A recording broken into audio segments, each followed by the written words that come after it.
Welcome, everybody, to the Sephirah Center of Shamanism. My name is Luke, experienced practitioner and mentor of the shamanic and occult sciences. On this channel, we break down all things relating to the ancient shamanic and occult technologies, bringing them into balance with the modern psychology and deep psyche. Today, we're going to be discussing the process of starting your shamanic training and initiation. We're going to be looking at the nature of shamanic training and initiation, both within the modern world and within various indigenous communities. We're going to be looking at the ideal route to take if you're wanting to establish a strong foundation to ensure that you are going to be able to integrate the ancient teachings into the modern world and into your day-to-day lives and get real tangible results with these practices.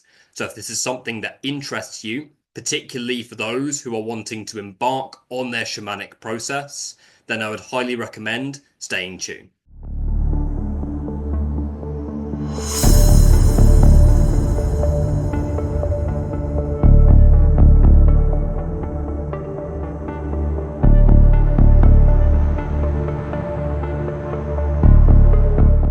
So, shamanic training and initiation is something which has captivated the attention of many seekers. It has been referred to as one of the fastest growing spiritual practices within the modern world. But many people don't realize what the practice and realistically this way of life actually means, as well as the various initiatory processes that you can undertake to really get the most out of what shamanism has to offer you and your soul's evolutionary path. It's important to understand that the term shaman gets thrown around a lot within the New Age. The term shaman is a Siberian term that translates roughly to the one who knows. What it really refers to is somebody who mediates between the worlds, somebody who initiates communication and the sharing of energy and insight between the spirit world and the physical tangible experience. When we're referring to a shaman, we're referring to somebody who shifts into various perceptual states, shifts in and out of trance to fall into resonance with different realms and communicate with the spirit world, bringing those teachings and that medicine from the spirit world into the physical plane of existence and vice versa. Many indigenous shamans would work quite intensely with their nature beings, work quite intensely with their local plants, their local land, as well as their ancestors. So these practices vary significantly depending on the tradition that you are looking at. Many indigenous communities don't even refer to themselves as shamans or shamanic communities. Again, that's something which has been added by the New Age. For example, the Andean medicine people, the Kero, they don't refer to themselves as shamans at all, even though what they do could easily be classed as shamanic in nature because they work with these perceptual states, they communicate with their local land, they communicate with their ancestors, communicate with spirits.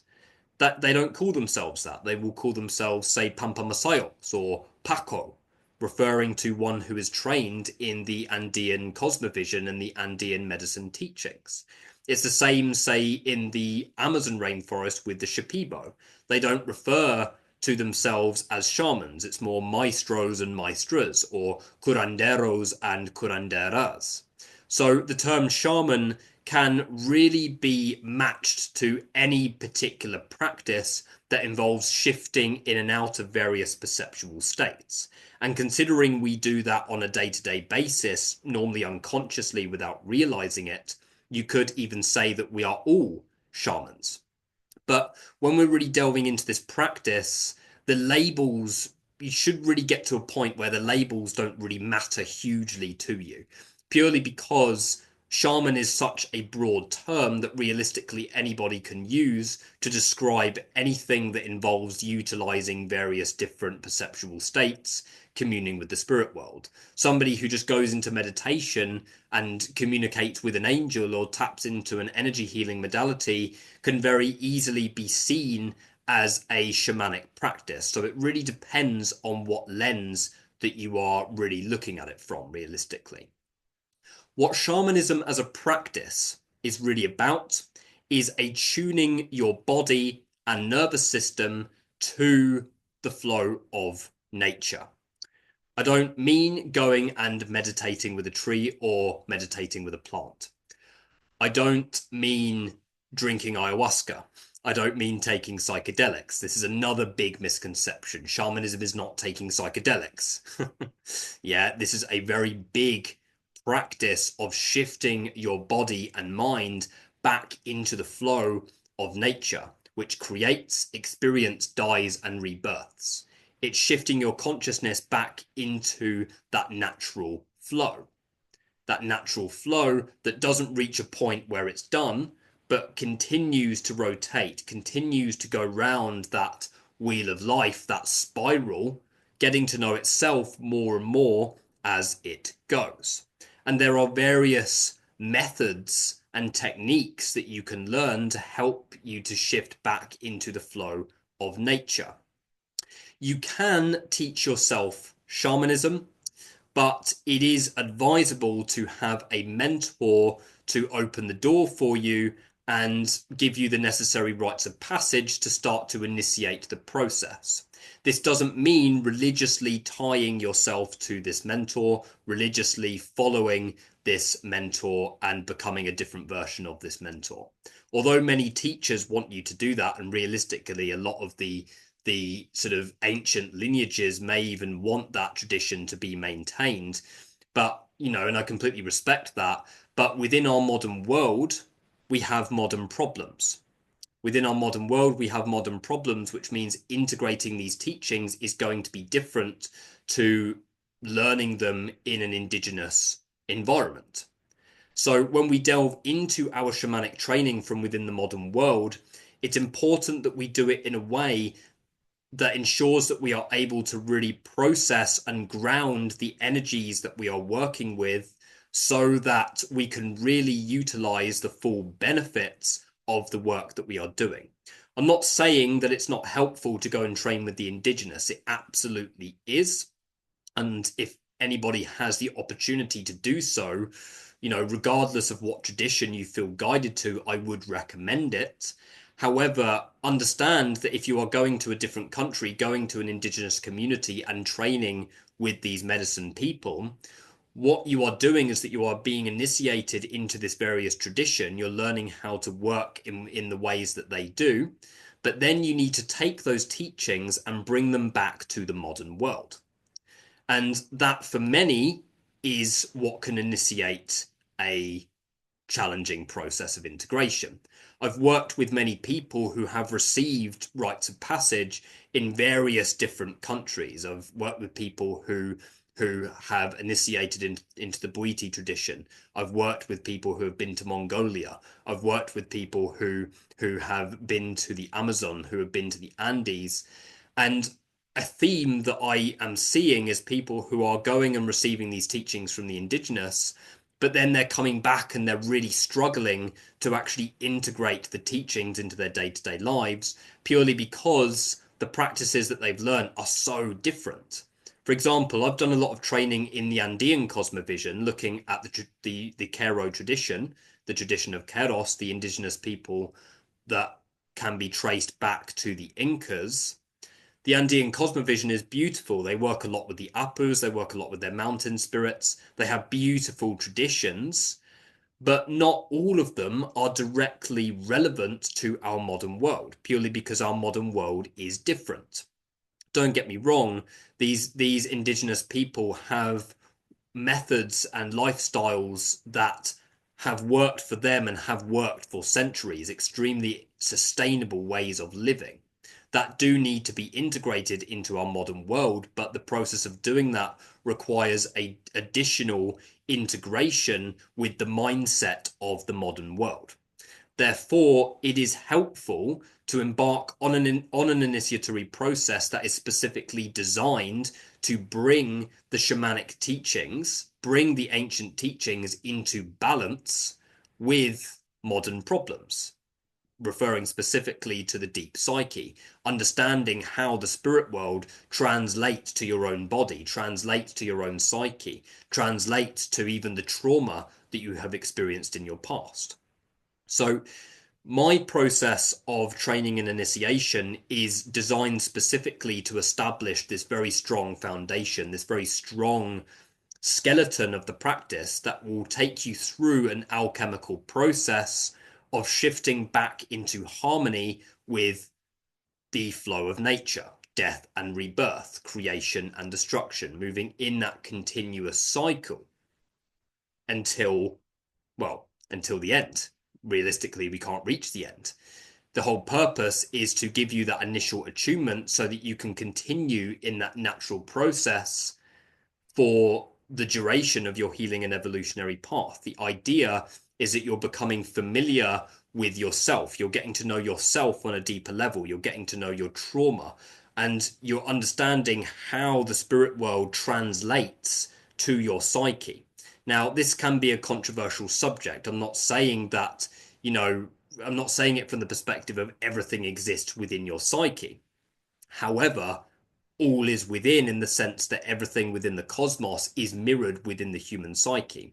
So if you encounter a spirit, particularly a seemingly malevolent spirit, then that is going to mirror an aspect of you. It's going to mirror a wound within you, for example.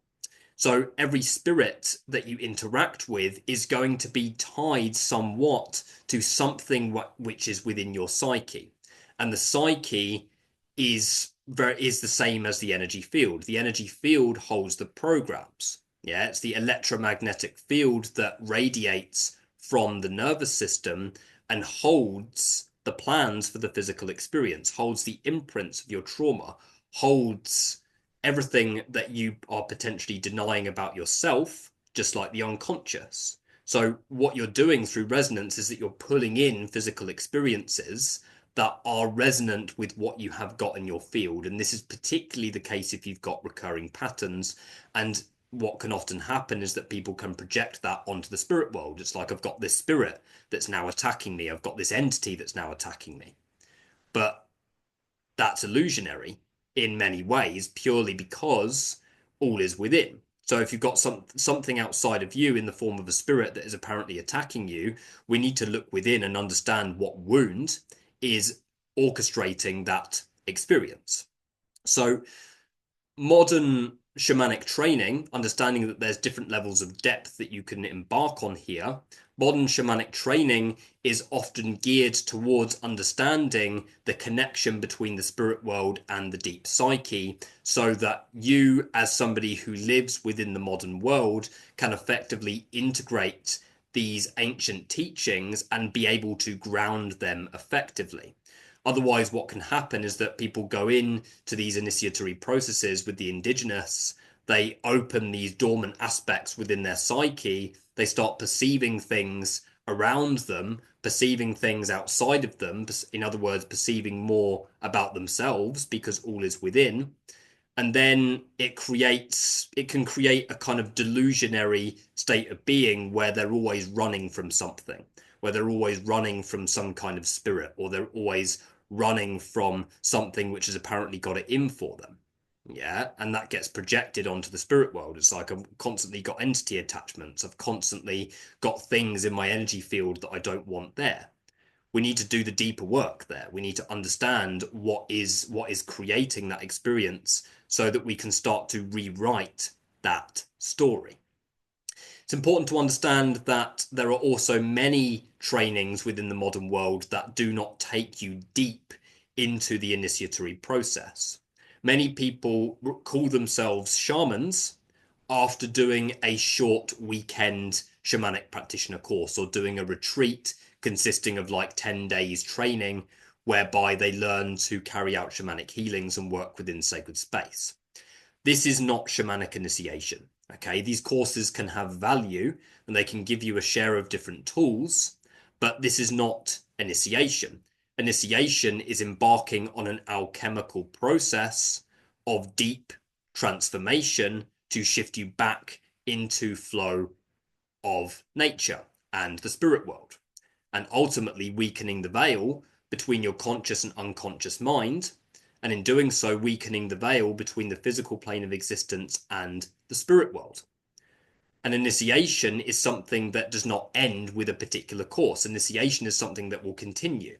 So if you embarked on your shamanic initiation process with me, utilizing the medicine wheel, which is the system that I use, the 4 cardinal directions, representing the natural flow of death and rebirth, creation and destruction, masculine and feminine, you would go through an initiatory process that is going to extend far beyond the process that you undergo with me. I am only opening the door for you in that example. So I'm opening the door for you and you're going through that alchemical process, but then you're going to be continuing that process throughout your evolutionary journey. And what that process will enable you to do is go through that natural process of death and rebirth constantly. And in doing so, you will learn that everything in your life has its time. Everything has a cycle. Everything moves in that circular spiral-like motion. We go through processes where we are realizing what needs to change. We're going through a process of allowing the older aspects of ourselves to die, to clear space for the new. We're going through a process of reconstruction, reconstructing our life in accordance to what our soul is really here to do. And we're going through the process of transcendence, setting ourselves free from everything that we've processed before the process repeats. So being on that natural flow of death and rebirth and using the foundation of the medicine wheel, you can then go and explore deeper initiatory systems, deeper practices, deeper sort of shamanic traditions, you could say, and be able to ground those energies more effectively because you are going to be moving in that continuous cycle. If one does not embark on a journey like that, it doesn't mean that they're not going to be able to ground the energies. I'm not saying that, oh yeah, you need to do my training in order to be able to ground these energies. No, everybody is different, and there are different ways that you can work with certain tools and techniques, of course, as well as different processes of evolution. But the medicine wheel is extremely helpful. The medicine wheel is an extremely helpful process that will establish a very strong skeleton of the practice and will make your foundation of shamanism extremely strong, establishing strong roots to then be able to craft the fruits of your shamanic experience. Okay, this process is ongoing. Many people don't realize that when they start to step into these initiatory processes, they are going to change significantly. And it really isn't something that you can learn in a single weekend course. It really isn't something that you can learn within, a 10-day training retreat. This is something which is an ongoing process. And interacting with the world of shamanism is realistically acknowledging the fact that it is an ongoing process, that it is an ongoing process of bettering yourself, particularly within our modern world. Our modern world needs this medicine, needs the medicine of the ancients, needs the medicine of the indigenous, the powerful, sustainable ways of being, sustainable lifestyles to be brought from the indigenous over to the modern world. But how are we able to ground that if those ways of being are not directly tied to how the modern world has been wired to think? So approaching shamanism from a trauma perspective is extremely helpful. Understanding that everything within your psyche is going to affect how you perceive spirits and is going to affect how you perceive the world around you. So my process of shamanic training and initiation is designed to take you deep into your psyche, take you deep into yourself, so that you can learn how to forge your own path whilst remaining grounded and remaining within that consistent flow of death and rebirth. And with those foundations, you will understand that ultimately you will be able to ground any energy, any particular experience that you are undergoing, because you will know that it's going in that natural cycle. And all you have to do is welcome that process, welcome the energies, welcome the emotions that you are feeling, and you will integrate them. Yeah, you will integrate what is going on within your psyche, integrate the experiences, the initiatory experiences that all of us are going through to some extent within our modern world, and being able to ground them and tap into the true potential that exists underneath. So shamanic training is a huge process of initiation, a huge process of initiation that is not suitable if you are just wanting to do a course and learn a few tools and techniques and then be able to call yourself a shaman after that. I feel that real shamanic initiation should really take you to the point where you then don't really care whether you're referred to as a shaman or not, because you should get to the point where it's like it just doesn't matter anymore, purely because you've gone through the decoding, you've gone through the shedding of those illusions to understand that you are so much more than what a single title can give you. So for those who are interested in embarking on their shamanic initiatory process, I have an amazing foundation course which can get you started, which I will leave the link to in the description. That foundation course will then lead you onto a bigger initiatory process on the medicine wheel, which will set an even bigger skeleton and set of practices that will ensure that you are able to safely and effectively explore the shamanic world and really utilize it as the true lifestyle that it really is. So thank you guys. Thank you. Like and subscribe if this video was helpful to you, and I will see you in the next video.